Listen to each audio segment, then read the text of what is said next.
As far back as I can remember, I always wanted to be a gangster. One of the worst performances of my career, and they never doubted it for a second. We all go a little mad sometimes. I believe there's a hero in all of us that keeps us honest, gives us strength, makes us noble. You just gotta keep living, man. Livin. Son of a bitch. He stole my life. I love the smell of napalm in the morning.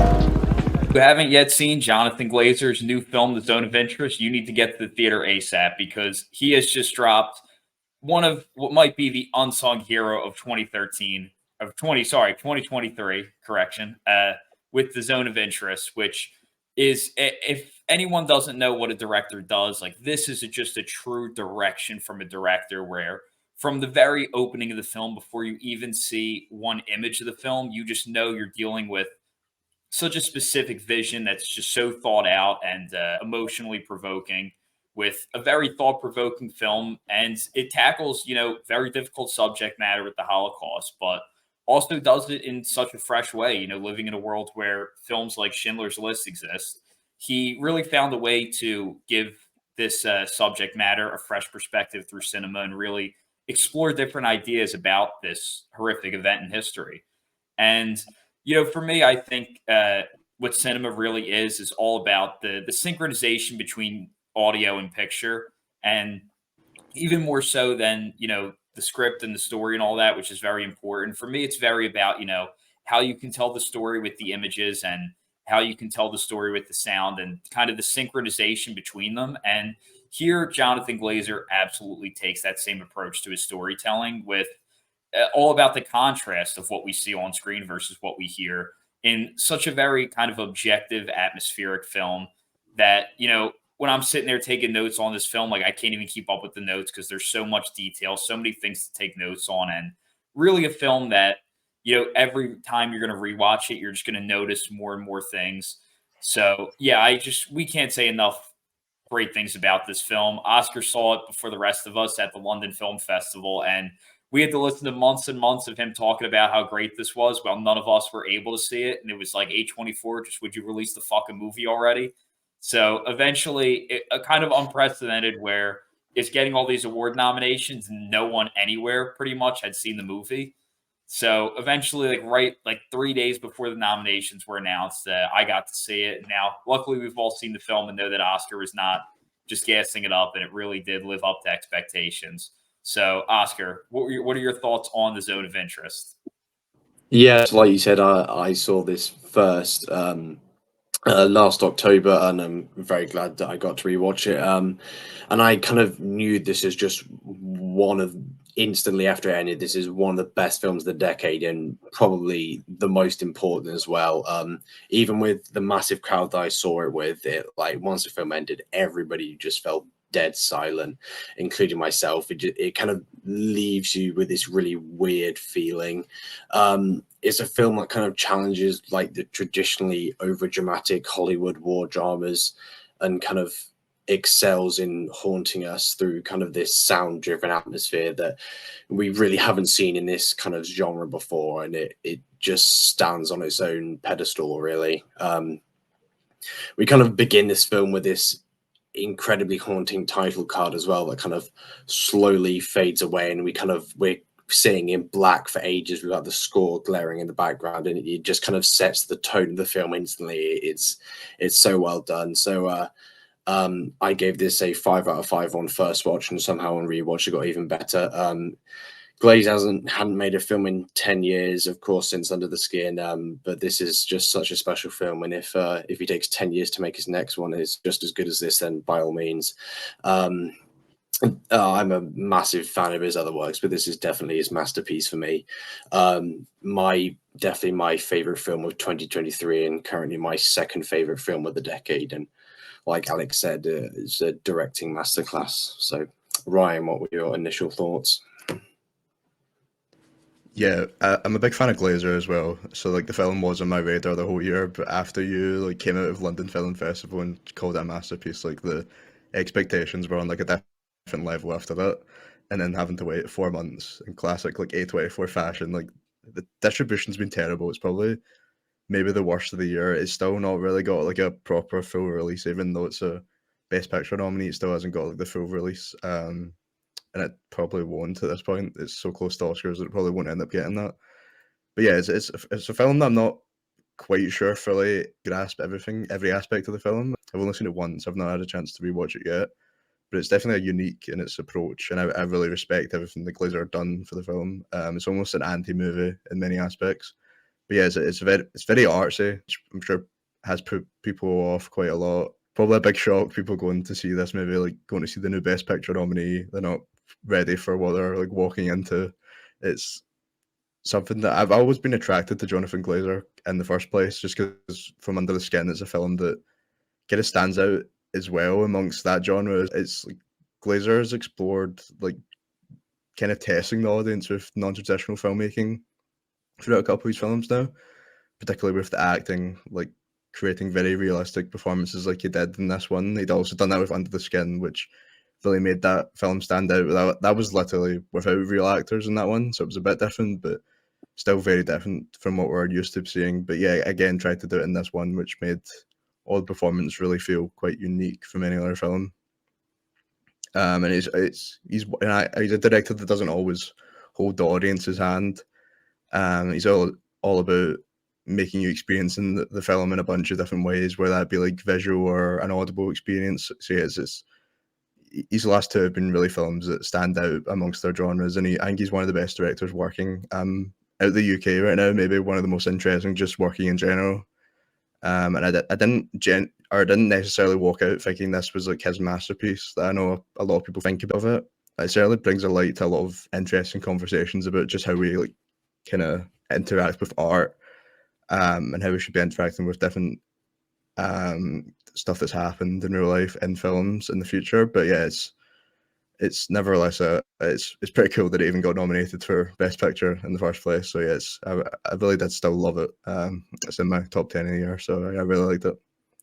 Yeah, I think, I really did love this film. I've seen it 4 times now, and like I said, it just gets better and better on every watch, and, it's a film I had never even heard of before Oscar saw it at London Film Festival. Like, I'd never seen a Jonathan Glazer film. I wasn't very familiar with him, and, I was very curious, from hearing all the hype from Oscar, and then, I saw Under the Skin about a couple months ago before I got to see this film, and I absolutely loved it. I thought it was one of the best A24 films for sure, with such a specific vision, and that got me very excited to see this one. And yeah, Jonathan Glazer is definitely one of the most interesting directors for a lot of reasons. And in this episode, we have so much to say about the film, with the way it uses its images and cinematography, its sound design, just a lot of the meaning behind the film, and what it's trying to comment on. And there's really so much to talk about. Before we get into all of that, we need to address the film's one of the most common criticisms, which I've seen, which is people saying that this should have been a short film and not a feature. And I think so. First, I'll explain why I think people feel this way, and that's because the the the film is about the experience of living in this environment where we see one thing and we hear another. We see these beautiful images, which are like not only great cinematography, but like great production design. Like the home is beautiful, the courtyard's beautiful, the grass is perfectly trimmed, and everything about what we see for the most part is beautiful. Like we don't go inside the camps and see any of the horrors that are inside there, and it greatly contrasts the sound and what we hear. So there's a lot of people who kind of 20 minutes in, I think, felt like, okay, we get the point. Like, why am I still watching? Like, get the point. Like, their world's isolated. They hear the Holocaust, blah, blah, blah. But I think, and also because this film does not have a clear 3-act structure or like narrative conflict. A lot of films, it's like they have the setup first 30 minutes. Then, we find out what's the objective, what's the conflict that they need to solve for the rest of the film, kind of go on the journey, and then the last 30 minutes is like wrap up for that. And that's not at all what this film is. This is not a film where there's this narrative conflict or curiosity that you need to find out at the end of the film. And it's a very slice of life film, which I'm a big fan of those. And I think it's more like you need to look at this film more like a painting. And I know that's like an art film approach to look at it, but I don't think it needs to be seen as something that is inaccessible to the general audience. Like, I think that you can just go into this film the same way you would go to a museum and look at a painting. And, that painting is going to create an emotional response from you, even though it's not necessarily telling you a story. You can look at a painting and just get some type of response from it. The same way, you can hear sounds in real life and they'll have like some form of emotional response. And this film is very about using just the picture and the sounds to create feelings and to create certain thoughts and to really make you think about certain things and give you a fresh perspective on the subject matter. And I think that, it's not a character piece. This is not the film where you're really going to see like character development or like these great character arcs, because it's not really about the characters. We don't really care about the arcs. We're more removed from the characters. Like I said, it's very objective and observational.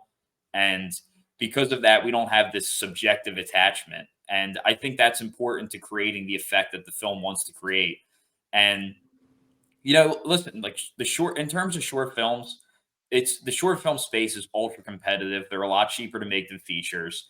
And because of that, because more people are able to make short films, it's an ultra competitive field. And there's a lot of people making great things in that field. However, this film deserves to be more than a short film. And the reason I say that is because let's just be, as much as I think there's a lot of good short films being made and talent there, let's just be honest here that short films, most people don't watch them.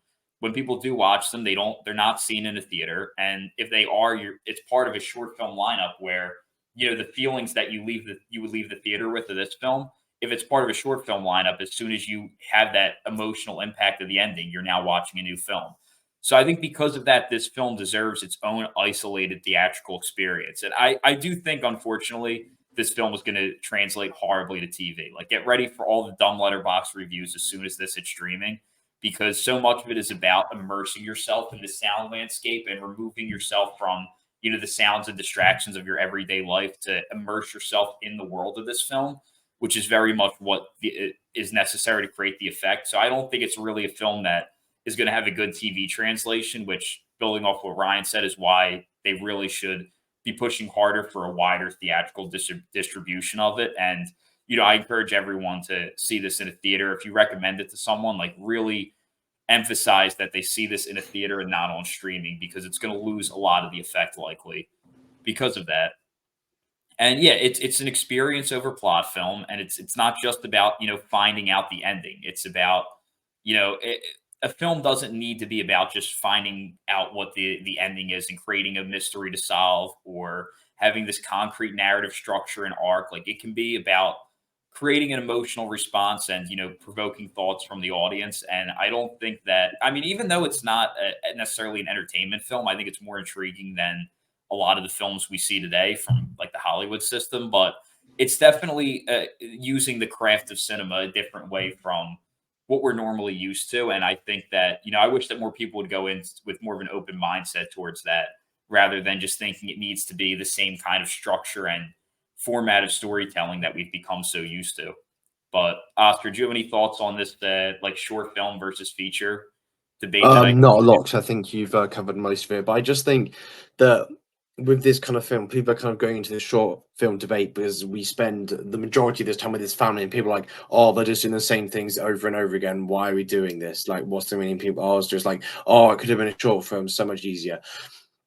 For me, the point of the film is exactly that you're just watching this family everyday life whilst horrors are just going happening in the background of the film. That's literally the whole point of the film. And I just really don't understand that argument anyway. For me, I was just fully engaged the entire time. Obviously, when I first saw it, I had kind of gone in blind because there had been no trailers.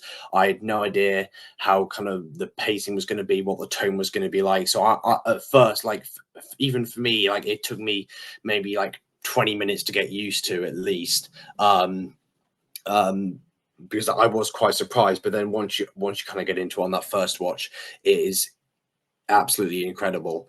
And then obviously on rewatch, I kind of knew that, and just rewatch the moving slightly away from the short film argument. People who say, oh, I'm only going to watch this once, I just cannot see that for me. Obviously the film covers a really tough subject matter, but I can see me watching this film just numerous times, just studying all the intricate details and how perfectly crafted and fine-tuned it is. And like you said, like a short film just would not do it justice at all for me. Yeah, I don't get the, like, you're not going to watch it again if you enjoyed the film, because I just, why would you rate it that highly in the first place if you don't, if you couldn't rewatch it? But I'm just kind of bored of runtime discussions in general. It feels like all we're ever talking about when a movie comes out is how long it should. Is it too long? Is it too short?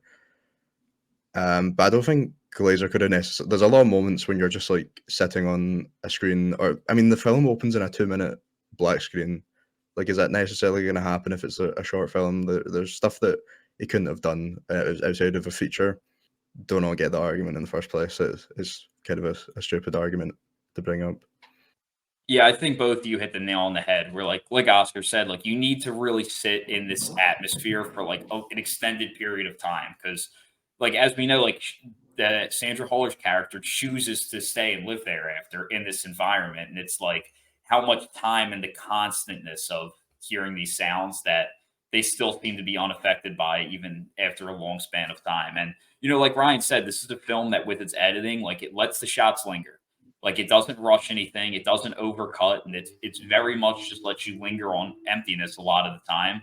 And you can't do that with a short film. Like in a short film, you could never let things linger and have that effect that it has if you would condense this to a 20-minute short film. And like you said, there's no like actual narrative. Like they had hours and hours of footage. I'm sure they could have, if they really wanted to, they could have extended the runtime even more. But it wasn't really necessary. But if they wanted to, they could have made it even longer. I don't know if that would satisfy their like complaints about it being too short. Because I don't even get why you'd want this to be shorter. Because I thought it was really short anyway. Like I was really surprised when it ended. I like couldn't believe they already went through like it was an hour 40 movie. I couldn't believe that we were at the end at that point. So even feels pretty short to begin with. Mm. Yeah, I agree. I thought it felt pretty short too. Like I didn't think that this is the film that really dragged with the runtime. And like I think like I said, like I understand that this is not a film for everyone, and some people just are never gonna enjoy watching this type of film. But I think it's more intriguing generally than most of the films we see today. Like the images are nice to look at, and they're very like just you can just stare at those images and notice all different details around the frame. And I just think they're like painting like intrigue to them, along with like just there's so much to think about with the film, with the way the sounds are matching with the pictures. And if you're someone who likes to think when you watch a movie, it's like there's just so much it leaves you to really think about and process. So I thought it was more intriguing than a lot of the junk that comes out today. And I'll put it this way: it's a lot more entertaining than Indiana Jones 5. And I know it's like a cop out defense, like compare it to like one of the worst movies of the last year. But my point is just that just because it doesn't take the entertainment heavy narrative approach doesn't mean it can't be an intriguing film that you enjoy. But yeah, I think now we should move into, one of the most intriguing parts of this film. And I think, probably it's hard to say what the film's biggest strength is, but probably the biggest strength, which is how the film uses sound. And normally in a lot of films, sound is just there just to fill the environment and make it feel realistic. It's like, okay, like what would they hear? Here's some traffic, like here's some birds chirping, where this is also doing that. It's creating the sounds around them that they really would hear in a realism sense, but it's also what's really driving the narrative and really moving the story along. And it's Glazer's talked about it like two separate movies, what we see and what we hear. And there's the sounds that we hear match with the images, like the synchronization between them, and hearing this sound at this moment really creates such an effect in terms of what we're seeing and how we process what we're seeing. What I mean by that is the film opens up with like just peaceful paradise. It's just birds chirping, this beautiful nature image. And we hear, and it's just all peaceful. It's quiet. The sounds just birds chirping at like a quiet level. And then as they start walking back, we hear the first sounds from the concentration camps, which is like rapid fire machine guns. And then once we hear that, we hear the birds chirp again, but they never feel the same after we've heard those machine guns. It's as it totally has changed the whole effect of that sound. And the way the characters move through the sound environments is arguably the most essential part of the storytelling. and this kind of transition between like the peaceful nature and the horrors of near where they live. But first, I just want to say that this should absolutely win Best Sound Design at the Oscars, and it proves why. I think it greatly helps my argument of why I believe that sound should still be 2 awards between sound mix and sound design. And I say that because I think Oppenheimer, which is obviously the clear favorite, is such an achievement in sound mix. Like so much of what's memorable in Oppenheimer is not as much the specific sound effects as much as the volume of the music and the way the music's high volume and the way everything builds up with that Trinity test and then cuts down to silence. It's very much about the adjustments in the volume of the sound, which is what makes Oppenheimer so effective through its audio. Whereas this is not much about, there is a difference between the distance of the sounds we hear, but at the same time, it's much more about what we hear than the adjustment of the volume like Oppenheimer, which is why I think this deserves sound mix, sound design, and Oppenheimer deserves sound mix because audio is such an essential part of filmmaking. And I do believe that we should separate the two in terms of the awards. And I think both of these should be recognized for their audio achievements in different ways. And, just from like I said, before we even see an image and feel like this is a specific director we can trust, just with the way he uses sound to kind of lead us in before we see an image with, to start with the images out real quick, just the white flash it's so different from what we are used to seeing. It's overpoweringly bright in this dark theater, which, like I said, if you watch it home with the lights on, it's a different effect. But it's in the dark theater and you see this bright white image, which has, such an effect on you. And then you just hear like this very hollow and empty score over the black screen. And like most would open with the black screen and then the white flash, but the way he kind of does it reversed, I think is it creates a whole nother effect. But it's this very hollow score, and then that kind of dims out, and we hear like the birds chirp and like the nice peaceful sounding scores come up over the more hollow, like dreadful. And I think that's the core of this film, is that there's this horror underneath like the beauty that is being polished on top of it with tuning out those hollow sounds and moving up into the nature sounds and the beauty of it, which I think is really the core of what this film is. And once and then we go into like I said, we open up in paradise and we slowly move back into the environment of the being near a concentration camp. And if Will was here, he would really like this story. But I actually was early for my second time watching it. I was early to the theater, and there was this guy who was sitting like a row across from me, a little back, and we were both just waiting for the movie to start. It was only me and him in the theater, and I forget, he said something, that he asked me some question, and then we ended up talking. And this was a guy who had been to like Holocaust museums before. He was Jewish himself and really knew a lot about the Holocaust and this family who the film was about. I had seen the film before, he hadn't seen it yet. And he started telling me about how complex the family was, where they were, even though they were these Nazis and did these horrible things, like they were really big environmental advocates and like really big environmentalists. And him saying that on the second watch changed my whole perspective on the film. Just the way it opens up with nature and uses plants and nature all around. And I soon, like very shortly into the film after hearing that, realized that this family likely, or at least I think the way Glazer sees it, is likely loved nature because that was their peace and escape from the sounds of the concentration camp. When they go into nature, like we don't really see them say anything when we're there. It's just letting them just sit and exist. Like there's a shot where he's just completely still fishing.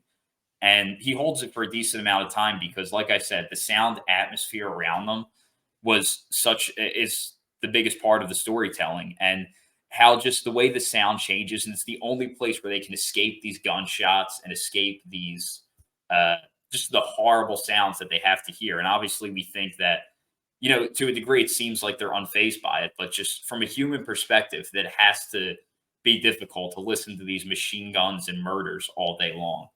But I mean, obviously he worked there and saw that, so maybe it really didn't. But I think that it was a way to quiet the noise once through nature, which I think is what made it such an essential part of the film.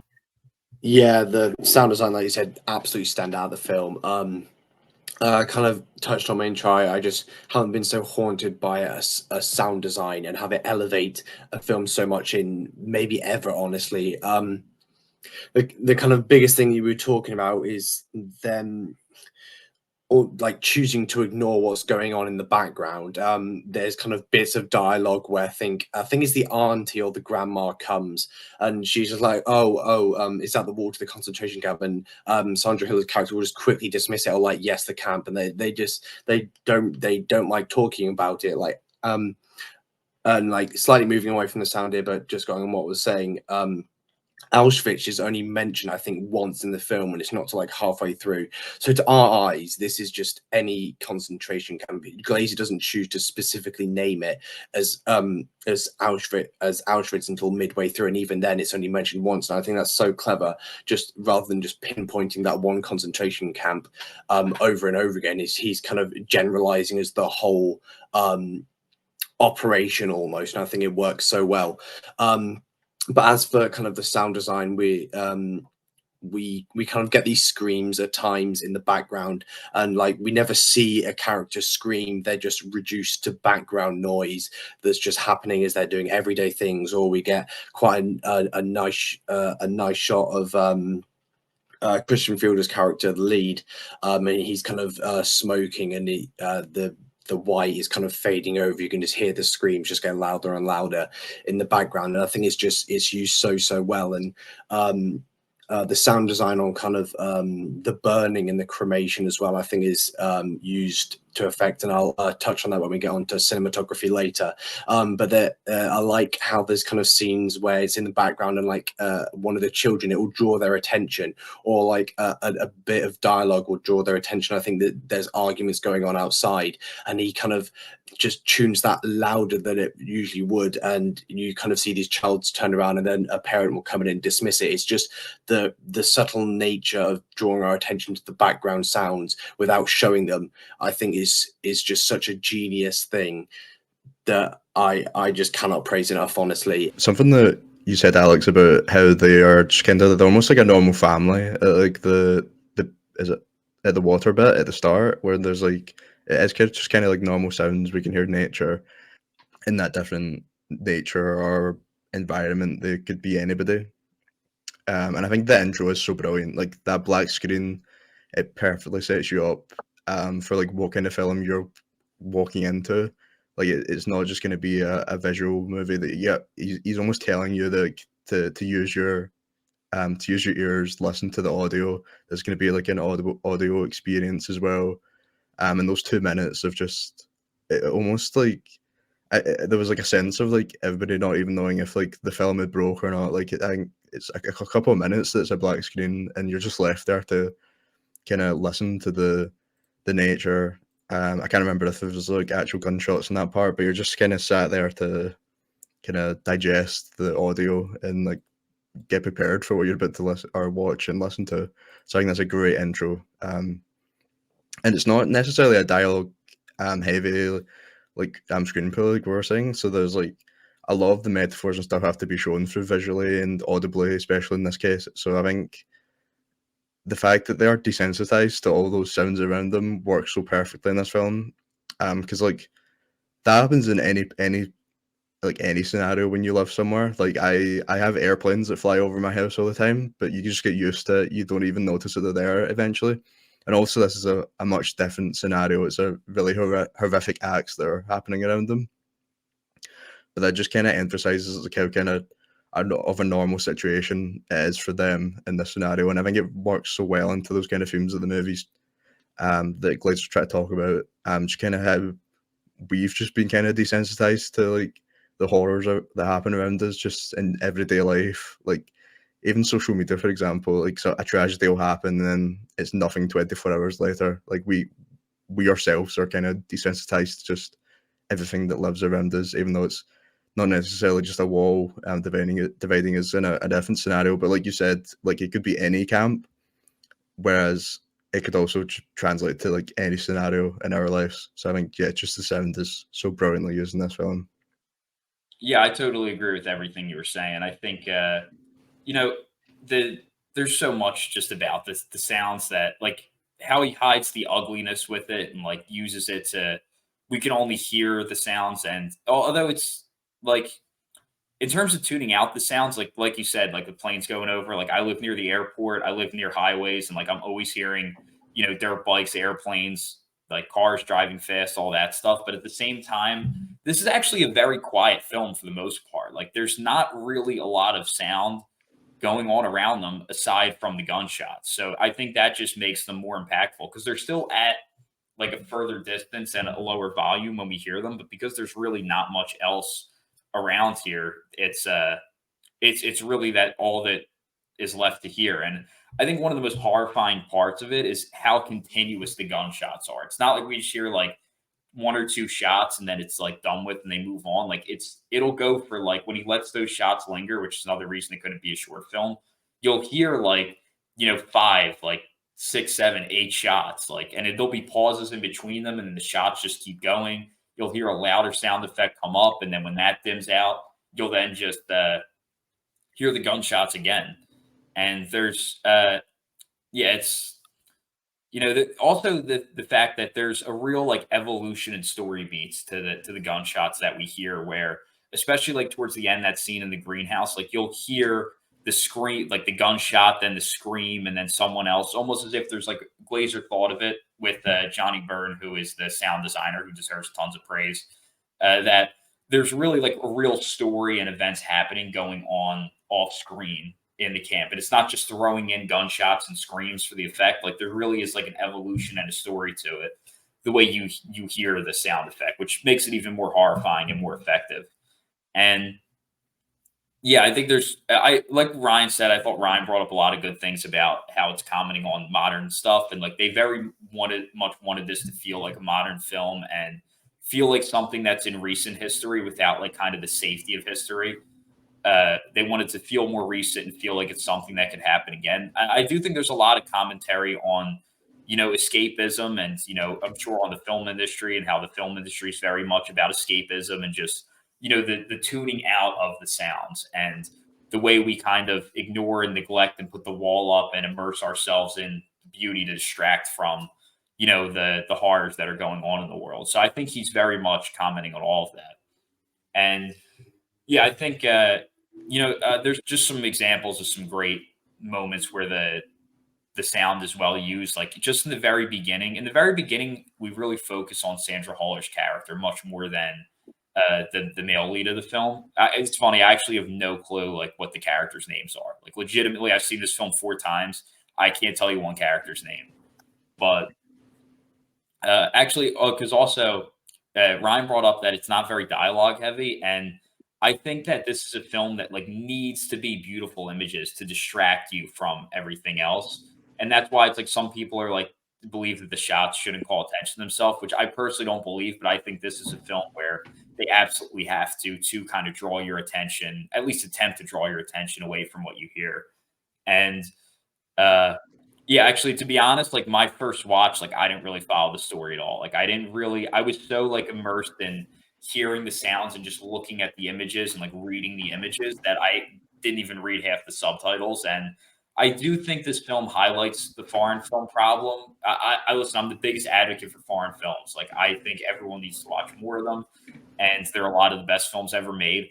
But I do always think there is a little bit of a problem in having to look down away from the image to read subtitles. And I do think this film highlights that, where you should just immerse yourself in the painting and kind of just listen to the sounds. So I do think looking down at the subtitles kind of distracts you from what the experience should be a little bit. But I think that it's more important to immerse yourself in the images and the sound than to follow the story, which not many people care about that much. But yeah, I think, in the beginning, before we hear, I mean, we'd heard gunshots, but before we hear a lot of it, just with Sandra Holler walking around with the baby, and we hear like these machine-like sounds as like she's walking the baby through the flowers. And then, we see her putting lipstick on, and then here we hear like breaths of suffering and then just more gunshots. And like I said, this is the first time we just see those gunshots and the screams just continue and continue. And as we also hear a crying baby, we hear a lot of crying babies in this film, which is another unsettling sound. And Also, I think a really good scene that reveals character where, like I said, we're not in the subjective state of the characters. We're very much objective, observational. And the guy, he's the father, he's listening, he's laying down listening to the radio at a very high volume in his office. And then he gets a phone call. And when that happens, he has to turn the radio down. And then we start hearing the sounds of the gunshots, and other sounds pop up, like the sound of an engine outside. I think there might be a crying baby in this scene too. I'm pretty sure. And just every time one of those loud sounds dips, just the gunshots are still there. Like they're just not going away. But just by him playing the radio loud is, I think, reveals character to us that he himself is bothered by the sounds around, and he can't fully tune them out to some degree. The fact that he keeps the radio loud to try and tune them out. And yeah, then there's also good contrast scenes. Like that courtyard is like, whoever designed that is, well, actually, we should probably say the designer's name in a minute, but they did an incredible job designing it. Like that courtyard is beautiful. I'm sure it looks like at nighttime, it would be great to walk through and be super peaceful. But then the sound reminds us that it's located right next to a horrific concentration camp. And then we cut the other angle. And even though we've been kind of immersed in the beauty of it, we now see the flaming tower with the ashes, and it just reminding us of, this isolated, beautiful location that's immersed in this horrible environment. So yeah, I think they did just such a good job with the sound on so many levels. Let's move on to, in addition to the sound is effective, when paired with these, like I said, absolutely beautiful images. So Oscar, what are your thoughts on, just the cinematography of the film and the imagery that Lucas Saul was able to create with Jonathan Glazer? Yeah, it's quite incredible, honestly. The kind of biggest and most striking aspects of this is kind of the slight experimental nature. Obviously, about half an hour in, we get these kind of sets of thermal images that we see of this girl that is planting apples for the people in the concentration camp once they go out to work. And it's like when you first see it, you're kind of just awestruck about kind of what's going on, and then we kind of see it kind of once play out, and the score in the background is just it just adds to that level.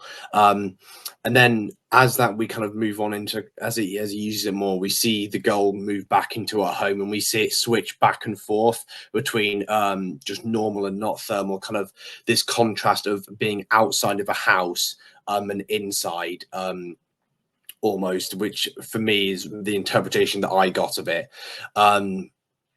And amongst kind of those things, we see those cuts to red and those cuts to whites, and that drowning out the screams in the background as well, which I think are done so well.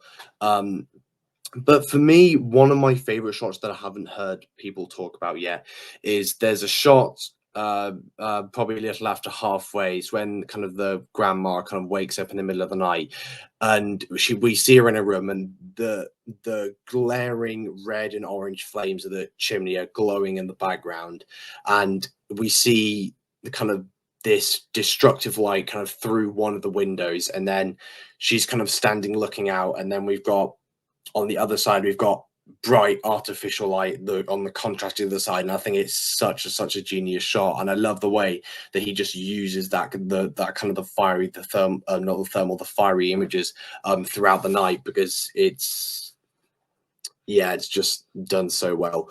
The cinematography was really interesting in the house. Like, the thing that stood out to me the most was just how kind of static inside the house the shots were. Like, they were just put like anywhere they could, like, almost hide it possibly in the house, just focusing on like that one point.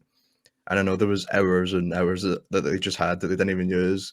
So it was interesting that they just had these cameras running throughout the house where actors wouldn't even know the camera was there. They would just have to just kind of act as if they were always being filmed, which in itself is hugely experimental and something that I haven't seen anyone else do before. So that was just cool itself. Yeah, just like you were saying, like how perfectly constructed the production design is. I know you said like how it's next to the Auschwitz, but it's literally like right next to the actual camp. So they were basically able to almost replicate like perfectly like the actual house and camp like identically.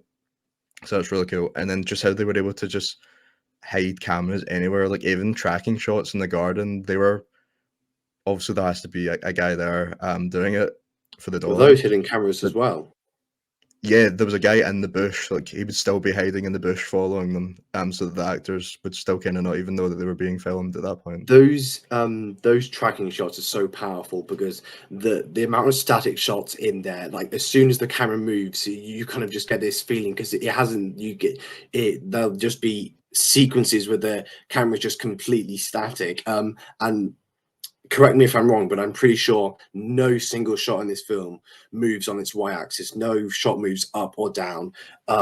They either moves across or it's just completely still. And for me, I kind of got that interpretation. They like the family's just not looking over that other side of the wall. We kind of majority like head and shoulder level shots that just don't go above the wall, and we never see on kind of the other side until the end, which we'll get into later. Which I kind of picked up a lot more on the second watch. But yeah, it's just done so well. I think you're right. Every shot that moves is along the x-axis from moving horizontally. I only myself counted 4 shots that move. And I think the parallel between them, I personally think that this is every character in their state of paradise. So the first one that we see is it's one of the like prisoners, and has this wheelbarrow, and he is walking it across just their courtyard. And at the top of the frame in that shot is the first time we see the concentration camp on screen in any way. And he's still on the other side of the wall now. So I'll get back to why the connection with him. The next time we see a moving shot is when the father and his kids are in the rowboat, and that's moving. And that obviously is like their paradise. He's a father with his kids. He's in the peaceful nature environment that they love. And I think it's important that connecting it back to the prisoner, because with him like being trapped in the concentration camp, when he gets away to do work inside the compound is his closest thing that he can get to this kind of more paradise state, because this is the best environment that he's able to be in, unfortunately. So I think just it's very much commenting directly on like that. It's as horrible as it is, that's the best kind of environment that that character gets to exist in contrast with the father and being with his kids in the rowboat. The other two times I noticed it move, both were with Sandra Huller's character, and that was much later. The first is when she's giving the other lady a tour of the garden. And the reason, like I said, it's about the paradise state of each character. At least I think that was the way my interpretation of it. And with Sandra Huller, like she talks about and doubles down on throughout the film with her decision that this is her dream house. This garden is the garden she's always wanted. She's built it to be exactly what she wants it to be. Like she probably designed it herself. So even though we still see the concentration camp at the top of the frame, this is her paradise state. The fourth one is also Sandra Huller, and this is her walking by the concentration camp. And this is the only time, aside from those thermal shots, that we leave the compound of the home for somewhere other than nature, aside from also the shots in Germany later. But this is the only time, this is the most we ever see the concentration camp without the barrier of the walls. And this is as she's going to make that decision to stay here.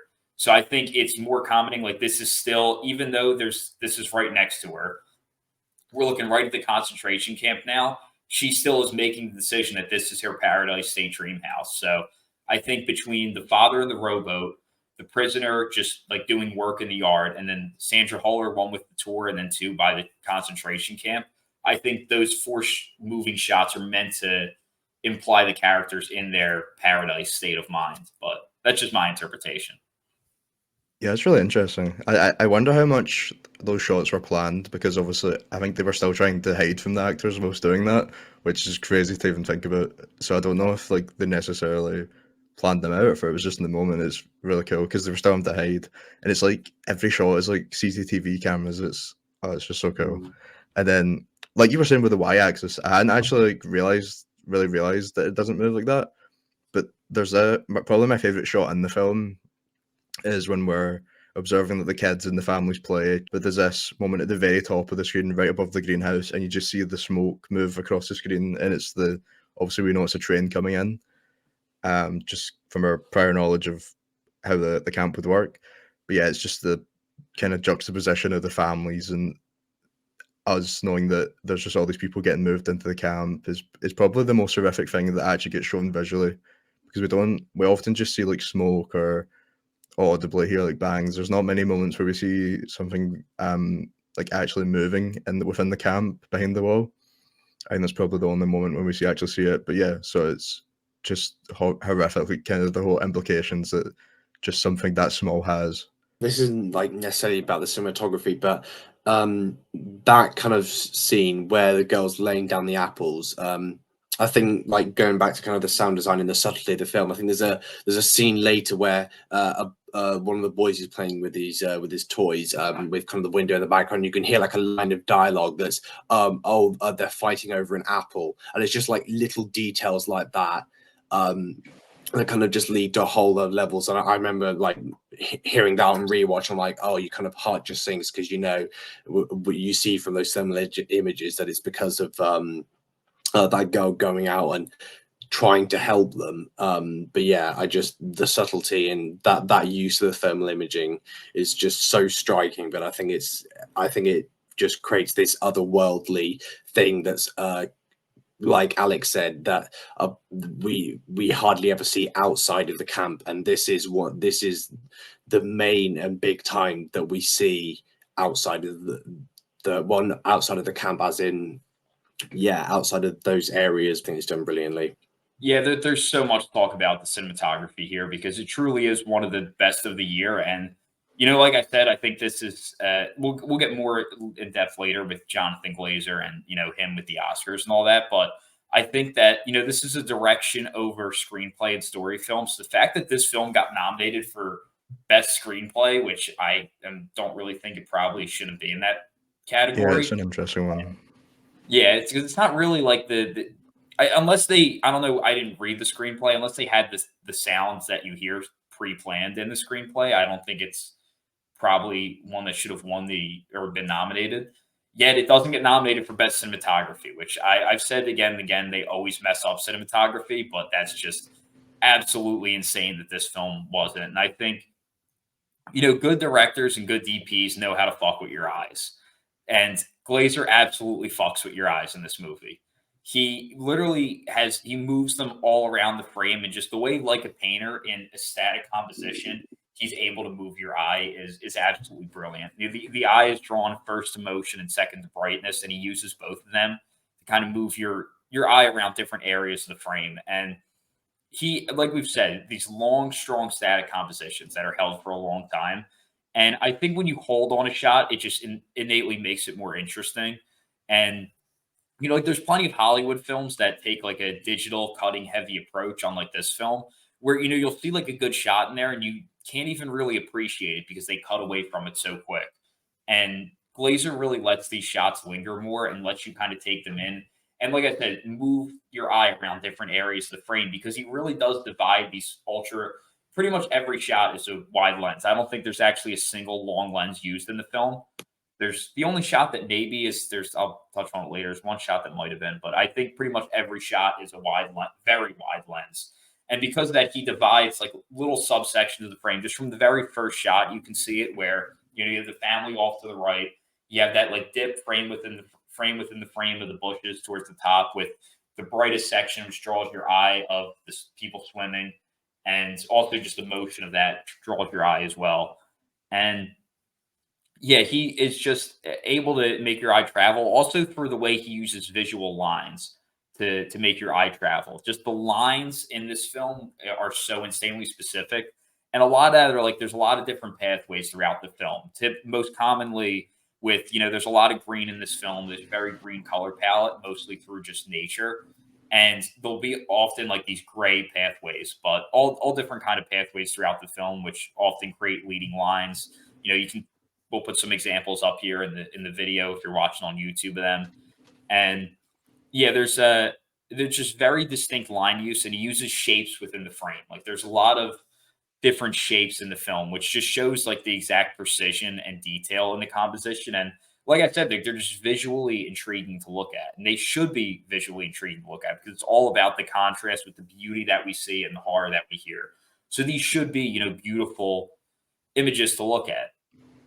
And yeah, I think we talked about camera movement, and it's funny how for such a static composition film, we really don't notice when the camera moves. Like I didn't start picking up on that till like the second or third watch, and yeah, even like those shots where the camera, like when you limit a filmmaking tool, it'll have more of an effect on you, and it should have a bigger effect, like the camera movement compared since it's so limited, but I really didn't notice it, and a lot of that's because they're tracking shots and they're at a pretty steady speed, the movements. But yeah, I think it's interesting how we don't really notice. But I do have one criticism about the cinematography, and I had it from the first watches, and I don't really like to criticize too much, but I do have, this deciding factor is why for best cinematography I would put Bob Yeoman for Asteroid City over it, and that's that they neglect the edges of the frame.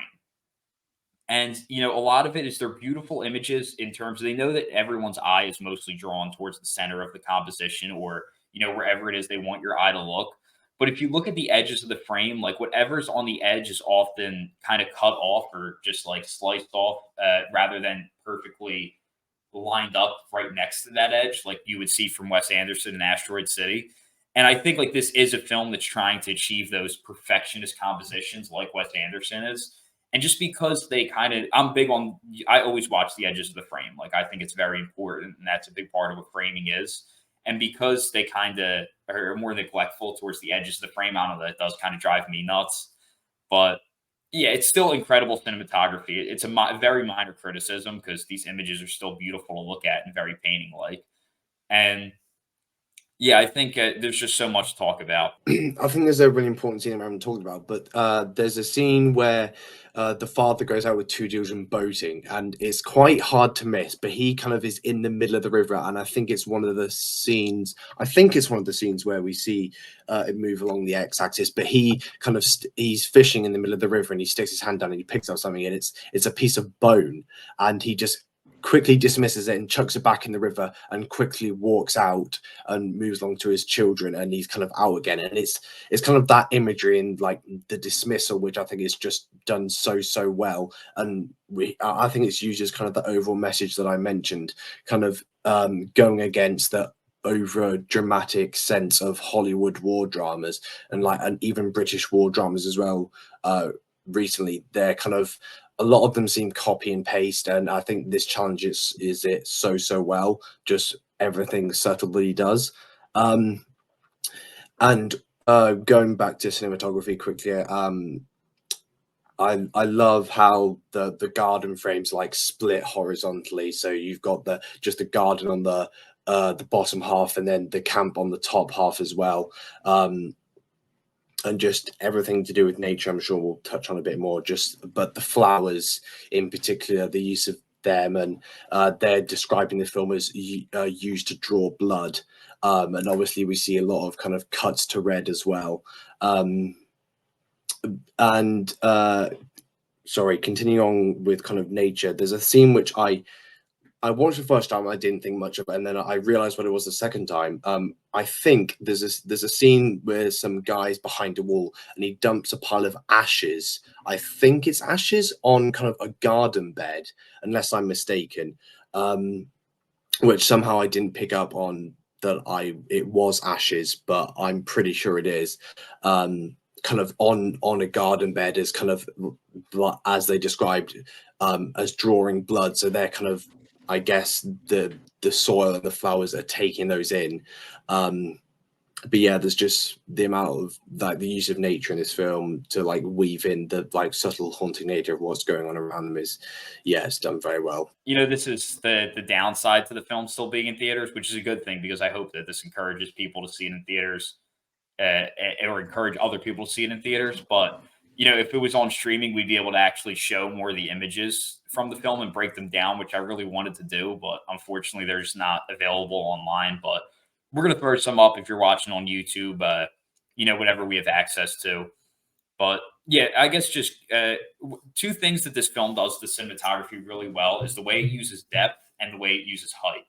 And like we said, it doesn't move along the z axis or the y axis, but it's composed with those axes very well.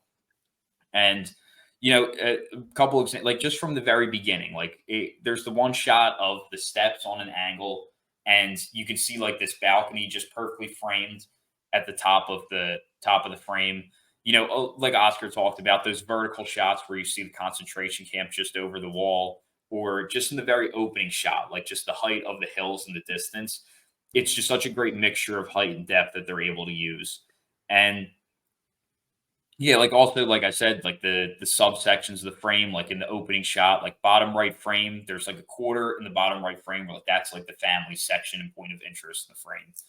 And yeah, also of course the different leading lines, like the pathways, like when the father's just there sitting in the courtyard, and there's like these converging lines that meet at him, and there's so many uses of distinct lines, or the one where he's in profile, he's right frame, lower in the frame, and like eye level. There's the railing, and then it goes up diagonally, then over, and it's kind of leading us towards something off screen, and then we cut to what's off screen, and that's the reveal of the boat.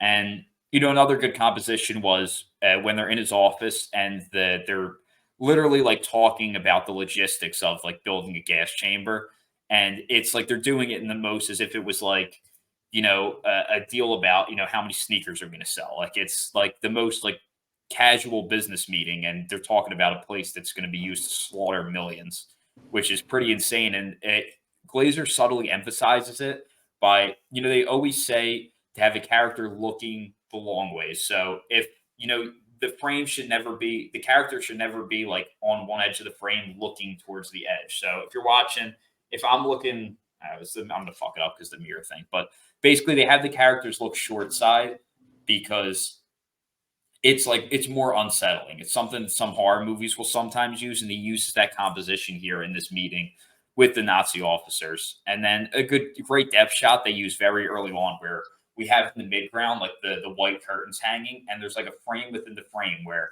different like section of area in terms of the color palette. We see a driver waiting in a car, and just the way it uses depth and framing within the frame, shapes within the frame, lines. It's using all of these different cinematography techniques so perfectly to tell its story and create intriguing compositions. Also, there's many when we're inside the house, like these kind of cross room shots where we see two different rooms within the shot, like the one in the kitchen where the color palette's very consistent, and it's like a yellowish color that is very light, and it matches the wardrobe of the one character, and we can see into the other room where Sandra Huller is. And also when after the father has the meeting where he says he's going to be transferred, it cuts back to it's from behind. It's a long shot of Sandra Huller framed between the doors inside. And it's another one of those cross room shots. And I think it really traps her in the house, which is very much reflective of what this moment is. She's staying trapped in this house that she's so committed to living in, rather than, travel with her husband. So yeah, there's just so much brilliant cinematography across the film in so many ways. But of course, the great cinematography comes from the great direction of Jonathan Glazer. So, Oscar, is there anything else just in Jonathan Glazer's direction, or just the way he synchronizes the two, that you wanted to talk about? I think I've kind of not like specifically said, oh, this is great direction for him, but I think my points on direction I kind of said already. Just the way he subtly drops bits of dialogue in the backgrounds that have like maybe we've had images that have previously linked to. Just the use of nature and flowers, I think, is just absolutely stunning. So yeah, as everything I've been saying so far is just a complete nod to him and his ability as a director and creating these kind of narratives and experiences that we just don't really just see. And we've seen that with Under the Skin as well, a very polarizing film. This in the same way of people saying it's boring, and I've just heard stories of just loads of people walking out. But just keep on doing that, honestly, because it's getting lacking in this day and age. And I just love to see this experimental take on a genre that has just been sucked dry by Hollywood trying to make everything as dramatic as possible. Probably one of the things that stood out the most to me was just how much time and research he put into just recreating like the environment, even the clothes and stuff. Like Alex was saying, like it feels very modern. All the clothes, it doesn't feel like you're watching a film where it's set in a different time necessarily, even though you know it is. But all the clothes, all the equipment looks brand new. It looks like it's a modern film. It, just the whole production design in general was just perfect. Like the fact that we were able to basically just replicate the whole thing perfectly, and like I said, it was built right next to it, like, which is just haunting in itself. But it just all the environments, it's a very sterile, like symmetrical layouts. It's all aimed to kind of not feel like a movie set, and I think it really worked. It almost feels like a play at times, especially with the actors just kind of walking about. It's interesting. I don't know how like. Do you think, because obviously the screenplay they would have had like some set out scenes. Like, do you think they were just like, how did the actors know to like, okay, I'm gonna like play out this scene at this point? Because I think they would just leave them for hours to just kind of walk about and do their own thing. Yeah, Like, but That was likely from rehearsal. They probably kind of talked about that. It's just a guess. yeah, that's just I think that way of approaching a story just from my experience, I've just never seen that before, and I think it's such a way to just get the actors and us drawn into this story that some people can just say, oh yeah, I just want a short story. We're just watching people go about their daily lives. But that's exactly what it's about. You're watching people going around their daily lives while the horrors of the Holocaust is going on in the background, and that's exactly what happened. And it just doesn't do it justice. Yeah, and it doesn't feel like you're watching actors a lot of the time. I know like Sandra Hüller kind of changes that because we're introduced to her before this movie with like Full Anatomy of a Fall, so she does feel like, or we do know her. The other ones, I think there's even actors that, well, they're not actors. There's non-professionals working in it as well, and that's obviously something that Jonathan Glazer done before in Under the Skin, which worked so well. So he's kind of bringing that back. But yeah, the whole thing is just brilliant. How it does just feel like you're like just observing this like kind of like objective scenario of this family like living their normal lives. So yeah, it just worked so well immersing you into that. When I first saw it, because obviously like all cast and crew came out, but when I saw London Film Festival, because they weren't under A24 wasn't a struck company then, because I saw this before Anatomy of a Fall, and I watched my videos back on my month. I was like, oh, I saw Sandra Hüller beforehand, and I had absolutely no idea that she I didn't even realize that she was the person in it until after quite a bit after I'd seen Anatomy before, and then a couple of weeks ago, like going through the videos that I took before, and I was like, "Oh, I actually did see Sandra Hüller. That's quite cool." But the other thing I wanted to add is the biggest influence for this film for Glazer's head was Michael Haneke's The White Ribbon, which I still really want to see. And the thing is probably not a coincidence that Christian Friedel led both of those films 14 years apart.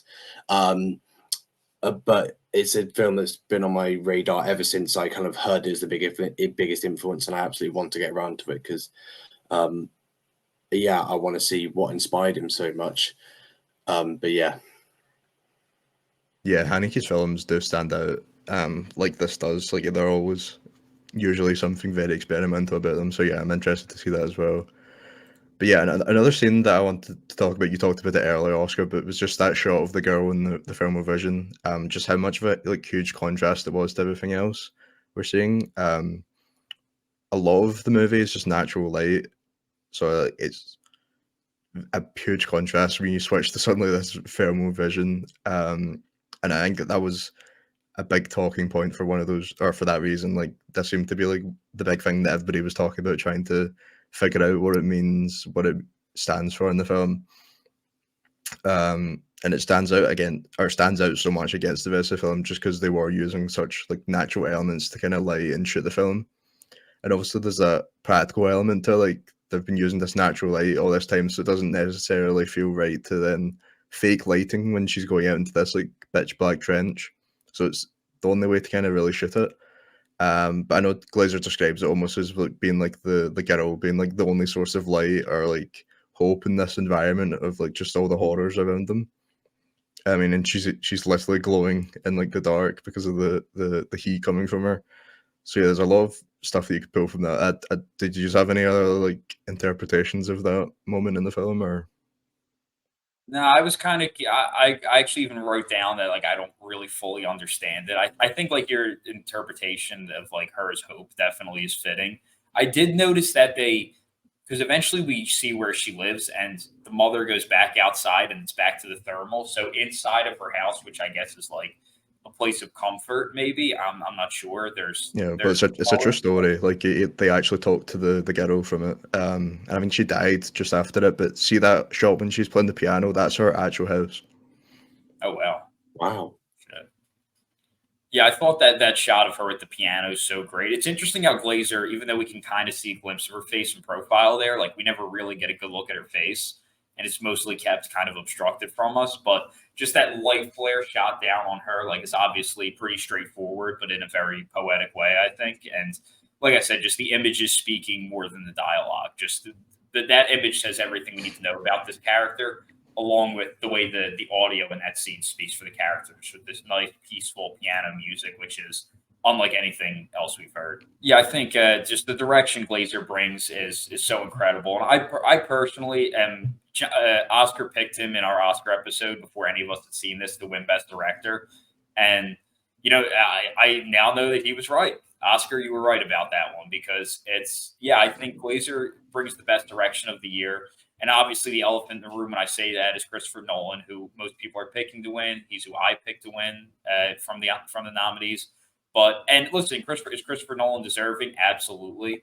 And I think Oppenheimer still deserves Best Picture, but I think Glazer deserves Best Direction because Oppenheimer is a film that leans on its screenplay more. It's a better screenplay than this film, and it certainly kind of the direction was able to just kind of point and shoot the camera and let the screenplay and the actors do its thing there. Whereas this film, like it's so effective entirely because of the direction and the way Glazer chooses to tell this story in such a fresh way. Like most people would adapt this screen. There, not that any director could have made Oppenheimer because it's not at all true. But Oppenheimer it alone is a great script that you could read, and it would be a very intriguing read. Whereas this film is totally effective because of the way Glazer brings it to life in such a specific way, and he's totally an every department director. Where like the hair and makeup super specific, the sound we've talked about a bunch, the production design is incredible. Like he's just such an every department director, and I just think that he elevates this story with his direction this year more than any other director. And listen, if Christopher Nolan beats him, like hats off to Nolan, he did a phenomenal job, very deserving. Like it's not at all a robbery. But if I'm personally picking, I'm giving it to Glazer this year. And yeah, I think he just captures reality in such a perfect way. And I think what he did with this kind of hidden camera approach is also such a unique direction on film. Where we keep hearing in Oscar season directors like Yorgos and Bradley Cooper who are talking about how there's no video village on their sets, and it's very and Tarantino always talks about that as well, like no video village. Whereas this is very much the opposite. This is very like ultra video village to create a very different effect. And like the approach he takes with this objective view and no subjective emotion really dehumanizes the characters to a degree, and they're almost like kind of like guinea pigs that we're like observing, and there's a level of distance between them, and he kind of dehumanizes them in a way where they're still real people. Like this is not a criticism of Indiana Jones, which I love, and it's a very different film with different intentions. But when Nice Indiana Jones catching all these strays. Deservedly so. Deservedly so. What was the first strike? You said earlier about you mentioned in the Indy 5 earlier as well. Oh wow, you're right. I was thinking about no. Now I'm talking about the good Indiana Jones, which are some of my favorite movies. Ever. 5 out of 5, love them absolutely. But like when you look at the Nazis in those films, like they're not real people. Like they're. It's easy when you're talking about the villains in history who did these horrible things to portray them as like non-human and just like pure evil. But I think this film, like at the end of the day, like they are still human and have human feelings and emotions and complexities about things. And I think this film really does like kind of find a way to dehumanize them and detach you to the point where you're not rooting for them, but also, make them feel like real people that really do exist in the real world.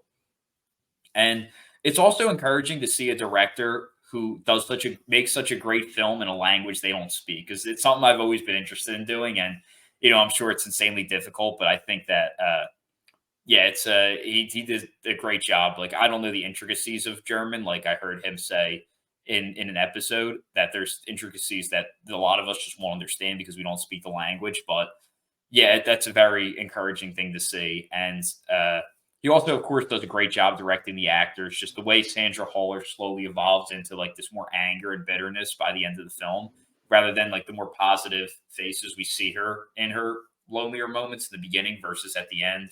And the father just has great body acting throughout the whole film, which constantly thinking and is making us curious about what he's thinking, and is able to let us give us little hints to it just by his body acting when he's alone. I think he does an incredible job with. And yeah, I think one great scene with him is when it's the only one shot of the film where we're inside the concentration camp. And we hard cut to it from a dark scene where now it's bright light. The light spikes up almost to kind of like blinding us. The sounds are now the volume like way up, super loud because we're much closer to them. It's just a low angle close up. There's smoke behind them. The sound's louder. We're inside the camp for only that one shot. And we still don't see any of the horrors. We're still only hearing it. We just see his face and him reacting. And then we have the bright white flash over, which obviously has a big effect on the audience with just the blindingness of it. And, before this, we had the like family night, like puts the kids to bed.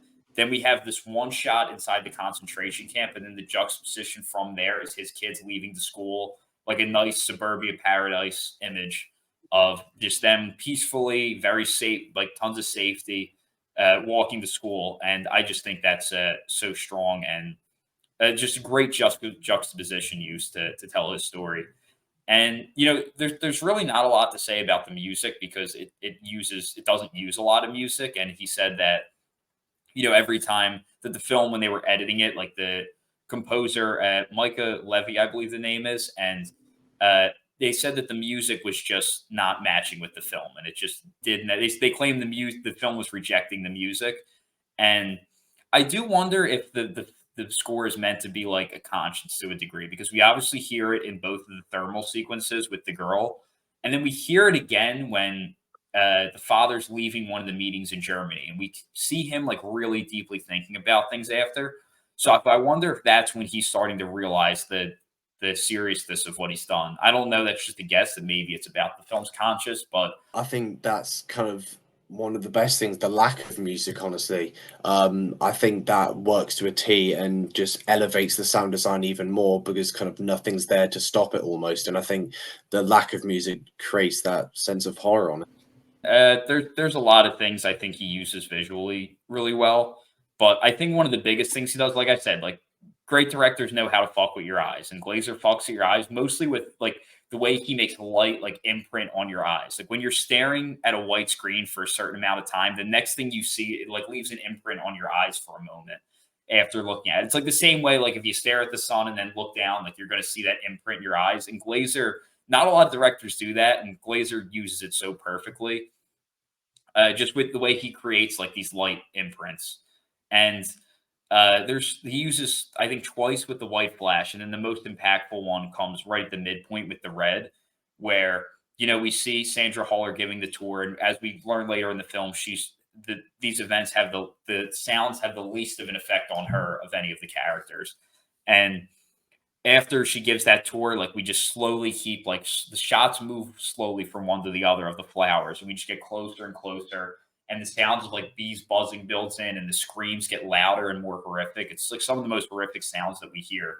And the flower just dissolves to that deep red, and then the red leaves such an effective light imprint on us. And the way he uses the two of the shots after to heighten it, with the first one like a really dark shot, and then one that's like a really bright white shot, to kind of heighten that imprint and the lasting effect of it, I thought was brilliant, because he wants us to really and the hard sound change, of course, when we're looking at that red. But I think that moment with like the most horrific of the sounds is, and it's in between the dream house and when Sandra Haller makes the decision to stay there after the transfer. It comes right between them, which is just so impactful because I think the core of it is how she still wants to live here, even despite these horrors that are around her. And like I said, we hear the most horrific screams in that scene.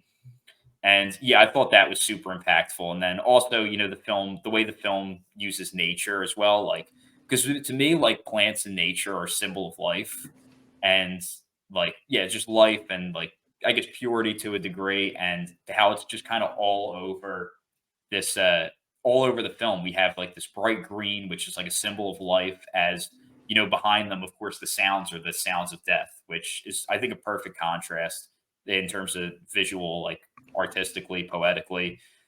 And also, one more subtle thing I noticed is the way the film uses water and just adjusts the speed and the harshness of it. Where with the first, it's when they're on the rowboat and they go there, it's actually one of those moving shots. It moves, it's like very calm and peaceful. And then he's fishing, it's still like calm and peaceful.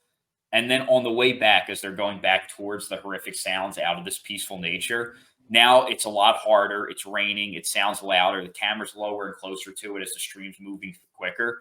And then we also see Wooder again when there's the argument by the dock, and it's Sandra Huller and the father who are arguing over his transfer. And this is the moment where she makes the decision to stay. And in this moment of conflict, there's like the two like wooden posts that are there. And because of that, we hear the streams moving a lot quicker and sounds a lot harsher. And in this moment of conflict, it's heightened by, those two posts that are sitting there.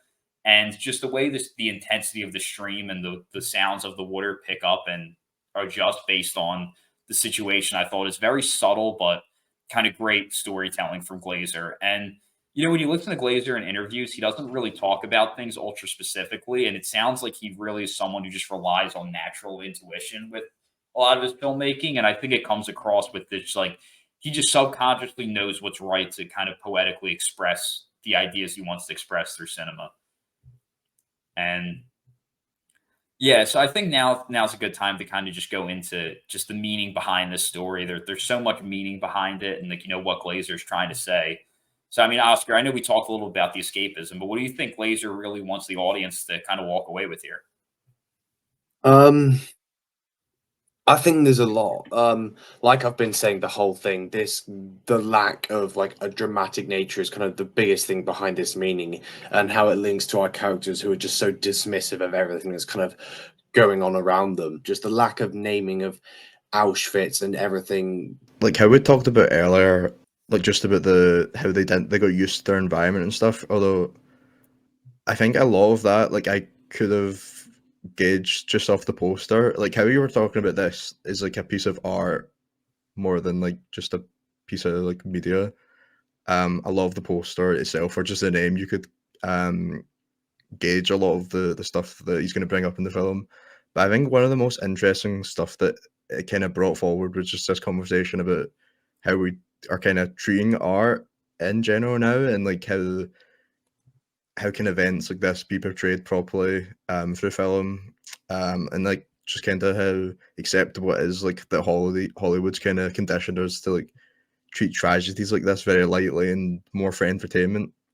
Oscar brought up Michael Haneke, which a lot of people have been bringing up his comments from a round table from like a decade ago now, I think it was, where he said that he hated Spielberg's Schindler's List because it was just discussing the fact that he was trying to make entertainment out of this like horrible disaster and events. And like one of the scenes he pointed out was the fact that he was even creating tension out of whether people in a room will be gassed or not. And I just think I don't necessarily agree with him that like I do think that we should be able to make like films about any topic, and I love Schindler's List. It's very different in its approach to the Holocaust compared to the Zone of Interest, but it's certainly an interesting argument to bring up.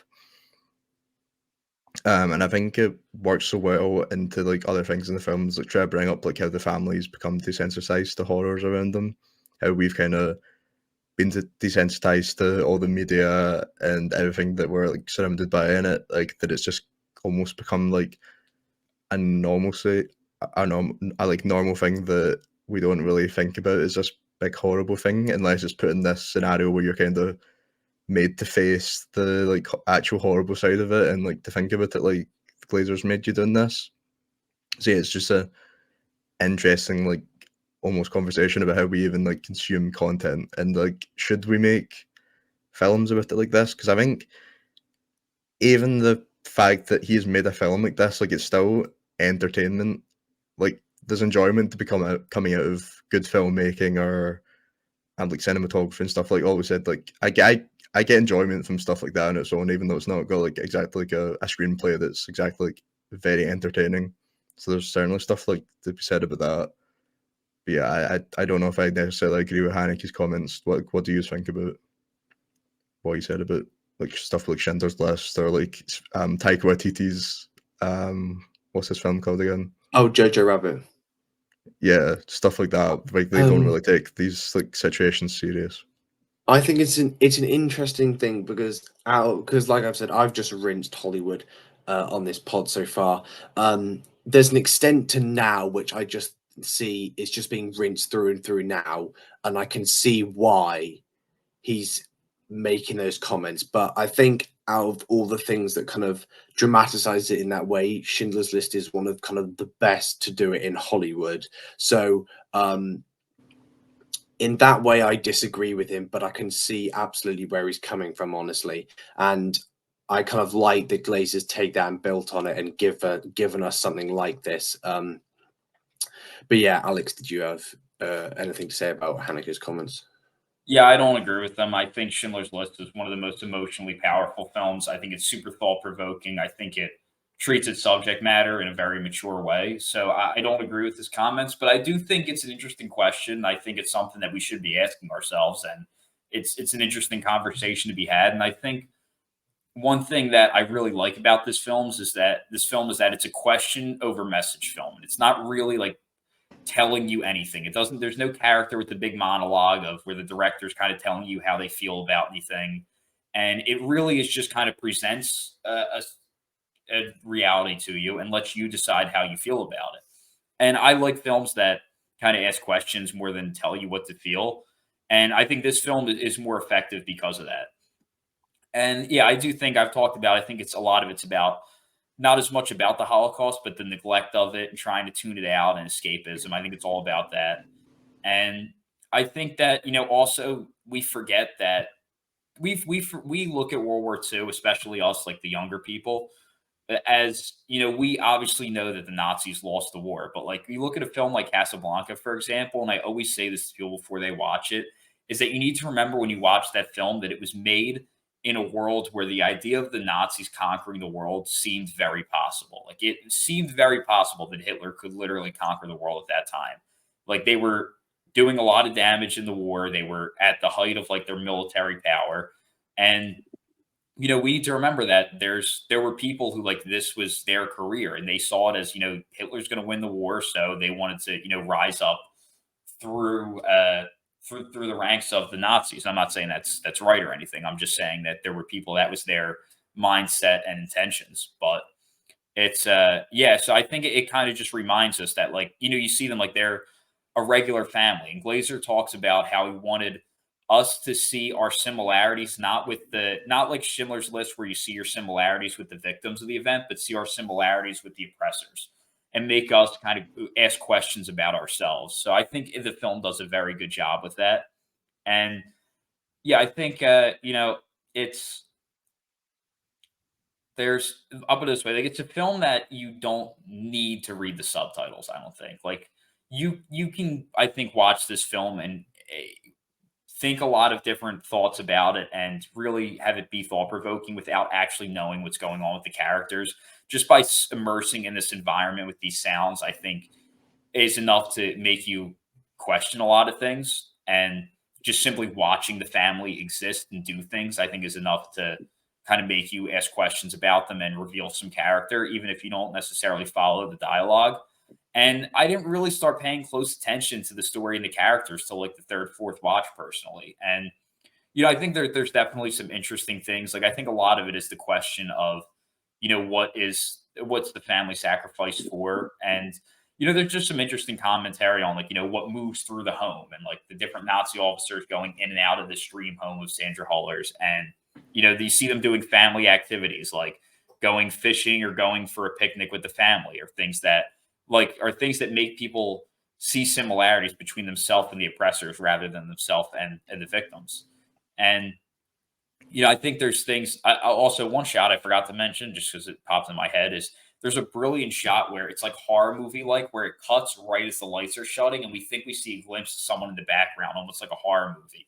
And then he turns the lights back on to where we see that that there actually was someone there. It's the daughter sitting on the steps, and I think it's so nice to use a horror movie effect there because she's watching, the gas chambers, and it's just hard. It's a horrible off-screen image that she's seeing. So I think creating that horror movie effect heightens that greatly. But yeah, like despite the atmosphere around them, Sandra Huller, this is her dream house. She doesn't want to leave. She even makes a threat, like casually, about having her husband spread one of the servants' ashes all around, which is horrible. And it goes to like that greenhouse scene, which is brilliant for so many reasons with the storytelling and subtleties and like creating the suggestion of her affair.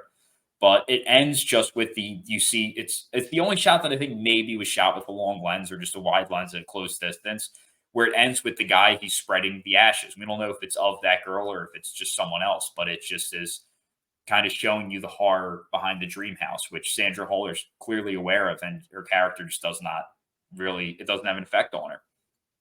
And after that argument between them, we cut around the dream house, and first we see like some of the people who work in the house, and we see them like horrified and just staring like horrified, and we see her sleeping peacefully as the lights of the flames are literally what is filling the space of the house. Is filled by the flames of death, and she's just sleeping peacefully and is just unfazed by it. But despite this not really being a character piece, which it's totally not, and nobody watches this film and cares about the story or the arc or the events of it or the plot or anything like that. It's about the experience of this environment and spending time in it. But there is actually, I believe, an arc to the main character. I do think, even though there's this kind of narrative of him moving up the ranks of, the Nazi military, there is I think a real inner conflict with his character. And I think the core question the whole film is, does he realize what he's doing? And after they propose the transfer early on in the film, we see a shot of him just smoking and thinking, and he's just looking out. We see bars in front of him. How he's kind of like trapped in this position and where he's at. And like when we're inside the concentration camp and we hear the gunshots, like we do see him look down for a moment. And I think the whole film we're really just questioning whether or not he understands what it is that he's doing and understanding what his legacy will be. And I think that, in the very end I think we gives us him, like I said, that body acting of him where he walks down the steps and on that last step, he just stops for a moment. So we know he's thinking about something without even seeing his face.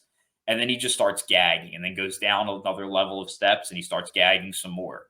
This is where he looks to the side and we have that flash forward to the modern shots where we see the Holocaust Museum. And I think that it's so important because I think this is the moment when he realizes what his legacy is. And his legacy is not having this acclaimed military accomplishment after him. His legacy is what we see. It's all of the dead bodies and the reminiscence of, all the people who he's partly responsible for the murder of.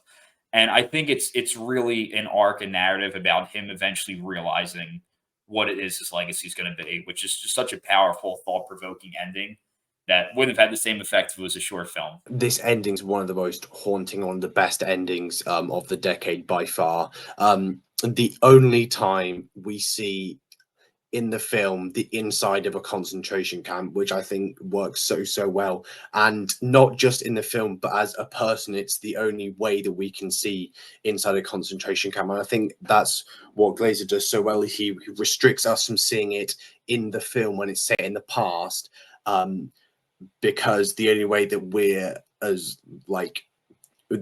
we can see it is been reduced to a tourist attraction.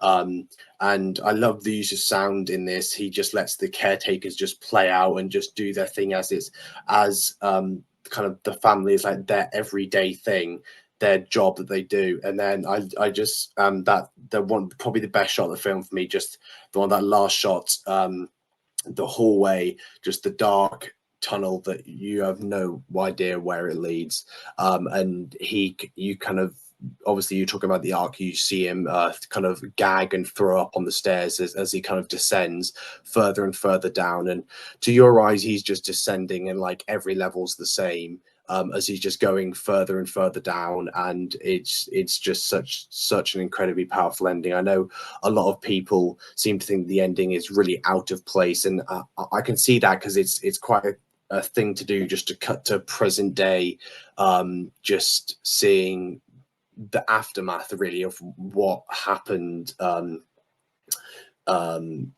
Auschwitz and things like that, without actually showing us what happened. But I think despite showing us very little, and only using sound of what actually happened in that time, it affected me more than any war drama ever has that's shown it directly to me, honestly. But I think the ending is just that cherry on top of perfection for me. Yeah, the ending was interesting. Like Alex was saying, like it does kind of use that light like a horror, or it uses like the light and the darkness kind of like a horror film, and it probably does it the most at the end here when he's kind of looking into like a deep void of like nothing, and it could be him looking into like the future of what he's doing. But like, I'm not gonna lie, I didn't love the ending at the time when I seen it. It has grown on me.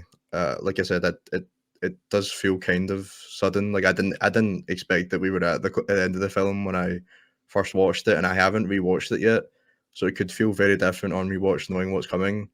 But it didn't have like a huge like impact on me. Like I know people like have been coming out of this saying that like they felt like very distraught and very sad just about the events, but I just kind of felt very numb. I don't know. I didn't really know how to feel about the ending at all at the end. But that is what I love about Glazer, because he does leave his ending so ambiguous.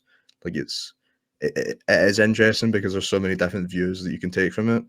So it is a cool ending now that I've like had time to sit on it and think about what it does mean. But yeah, I know some people don't really agree that like him gagging is necessarily him showing like physical, or kind of showing that he feels bad about what he's doing, because there is that scene before it when he goes to see the doctor, does he not? Like he actually is sick before that scene. But yeah, I'm not really sure what to think about the ending completely. Yeah, I kind of get what you mean on like a first watch, like not fully enjoying the ending or liking the ending that much. I think it's one that gets better on rewatches for sure. Like it definitely left a much bigger impact on me the second time I watched it for sure, and I started kind of putting the pieces together. But I think just the whole sequence they do a great job of, where like I said, first, like in opening the film, we're very focused on Sandra Huller more than him. And towards the end, we kind of have another sequence that's focused on her where we really see a lot of unhappiness. And I think here's where we see him at that party, and he's just so lonely at this party, kind of wandering through thinking. And I think this is where he's starting to realize, he has, essentially is barely, we know, especially from that conversation with Sandra Huller, that he's going to be spending like no time with his family. And I think this is where he's questioning, all in the name of, the Nazi party. And I think this is where he's beginning, like, is this worth it? Like, is me neglecting my family worth, you know, a commitment to a military that's slaughtering millions? And maybe you're right about the sick thing. I think it's what makes it interesting is the question behind it. And we never know for sure, but I just do think there's like a realization, and just I think it's so poetic that, well, first we have like the party that's just bathed in warm yellow light, and just the evolution of just the images and the sound and the sequence, where then he kind of has that moment where the sound just warps out to silence, and it's like, I think maybe the only moment of the film where we really hear just pure silence is like at the very end. And then there's just like the pure silence, like all the noise of the film is like finally quieted. And we go from like this warm yellow light to like this colder white light. And then he just descends lower and lower all the way down into darkness, I think, as he realizes and just kind of accepts that, the family neglected, it's all going to be for the legacy of being known as responsible for like one of the most horrific events in history.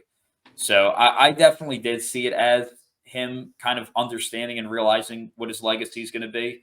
And I think the museum images are definitely letting us know that that's what his legacy is, whether he noticed that or not. But I thought it was a very strong image, and then Glazer cuts to black and just recues the score and just like holds on that black screen for an insanely long amount of time compared to what other directors would do. So yeah, I personally thought just the way it evolves, the ending, just the sound and the picture poetically, and just the coloring and the lighting and tone throughout that sequence to get to that very end, I thought uh, did a great job of. Like I said, like I feel like in the opening, it's like we have like the empty, hollow black screen sounds, and then it kind of rises up into this beautiful image to kind of mask the horror.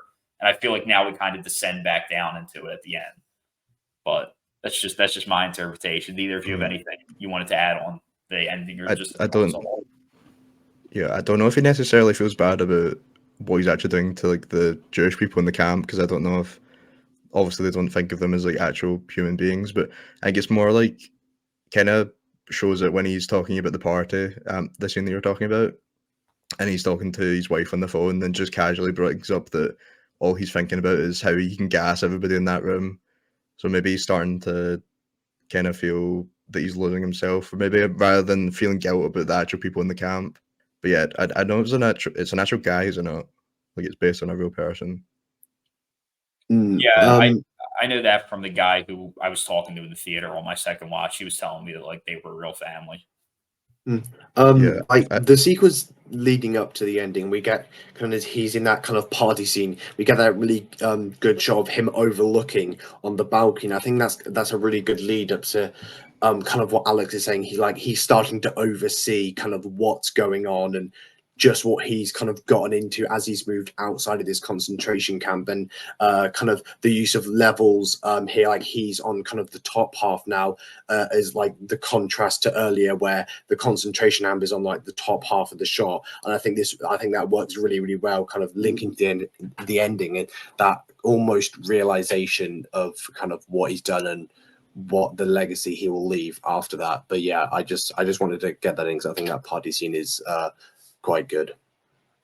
Yeah, I think that was a great interpretation of it. And now that when you mentioned that, I started remembering that earlier in the film we see like images of him even just in his backyard, like at the bottom of the steps and like the way the lines go up. And now you're kind of reminding me of those shots earlier in the film where they use elevation above him. And now he's like in that there's one in his backyard in the beginning where we see like the balcony up high and you see it at the top of the frame, but it's never no one ever goes there. And then now you're making me realize, yeah, because then the end he's at the top of the balcony and is looking down. I like that interpretation a lot. But yeah, did anyone else have anything they wanted to add? Just perfect film, and should be studied in every film school across the world. And I think it will be for years to come. And absolutely, I think it's going to become a very, very important film, and already is, honestly. Do we think it has a yeah. chance at any awards? Oh, sorry, we're saying, Ryan. Oh yeah, I was just gonna say, I think it'll influence people going forward, even just some of the experimental stuff. I think there'll definitely be some of that taken going forward. But yeah, I'm looking forward to rewatch it eventually.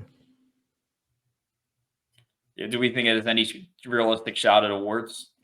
I mean, I'm obviously going to say yes because it's one of my favorite films of the decade. But I would like some I don't. The BAFTAs are happening soon. Just create a bit of spice. Just give Glazer director in there. Maybe we can hope for something like that. I don't think it's got a shot of best picture, honestly, because I think going into the nominations, it was like the bottom of like just getting in, unfortunately. But you never know what's going to happen. It's the Oscars. Yeah, the Never know. BAFTAs did switch it up last year with All Quiet on the Western Front. Like that kind of True. became like a almost front runner. But yeah, I don't know. It obviously doesn't have actors. I don't know if it necessarily. I don't know if it deserved to get the screenplay. So I don't think it has a chance there. Mm. Yeah, I It'll don't win know. best I think international film. Oh, it's got yeah, international it's film got in the that. bag. There's no That's competition the only there. one I think it's walking away with, though. Yeah, Interesting. definitely. I unfortunately agree, but I just if Glazer picks up best director, then that would make my night. I would love That to would see be it. funny. Anybody but Nolan would end up being a bit funny. Just how mad It people would kind get. of would, as much as he kind of deserves it in that department. I think I'd prefer to see Glazer win it, but it would be a bit funny if he doesn't win it. Yeah, I would pick Glazer, but I still think Nolan's very deserving. So I would still pick Nolan. I think people are going to be a bit upset with your Nolan take earlier. they probably I think will. Glazer deserving. There's a lot of hardcore Nolan fanboys. So yeah. They're coming for you, Alex. But feel free to let us know in the comments. Feel free to tell me how wrong I am, or let us know what you thought about the Zone of Interest, if you liked it or didn't like it. And if you didn't like it, let us know what about it you didn't like. But yeah, also, just like, comment, subscribe, all that stuff really helps us out. We can keep pumping out a lot of good content throughout Oscar season. So stay subscribed, stay updated. We still got some Best Picture nominees to cover, along with the big film of the year, Dune, coming out. So please make sure to subscribe and stay updated. And yeah, we'll be back next week with another great episode. Thank you.